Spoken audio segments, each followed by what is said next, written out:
Sugar patients சாதாரணமாக காலில் வர அரிப்பை சொரிஞ்சிடுறீங்க, அதனால் வரக்கூடிய பின்விளைவு தெரியறதில்ல. அதை பற்றி தெரிஞ்சுக்கணுன்னா இந்த வீடியோவை ஃபுல்லாக பாருங்கள். வணக்கம், நான் doctor Satishkumar, GSS medical centre, Thanjavur. Diabetic patients இந்த தப்பை மட்டும் பண்ணிடாதீங்க. உங்கள் காலில் அரிப்பு ஏற்படுறப்ப அதை வேகமாக சொரிஞ்சிடாதீங்க. நார்மல் பர்சன்ஸ்க்கு இம்யூனிட்டி நல்லாவே இருக்கும்.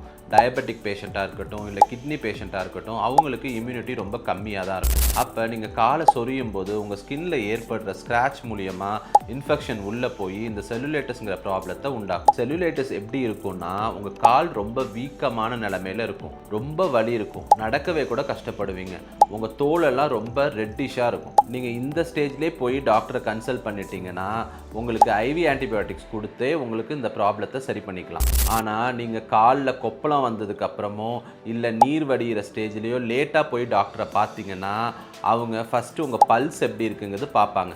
காலில் பல்ஸ் கம்மியாக இருந்துச்சுன்னா உங்களுக்கு ஃபேஷியோட்டமிங்கிற காலை கிழிக்கக்கூடிய சர்ஜரி பண்ணுறதுக்கான வாய்ப்புகள் இருக்குது. ஆனால் ஒரு சில ஒஸ்ட் கண்டிஷன்ஸில் காலையே இழக்கக்கூட வாய்ப்புகள் இருக்குது. ஸோ சுகர் பேஷண்ட்ஸ் காலில் அரிப்பு ஏற்பட்டால் சொரிஞ்சிடாதீங்க, அந்த இடத்த ஜென்ட்லாக தேய்ச்சி கொடுங்க, அது போதும்.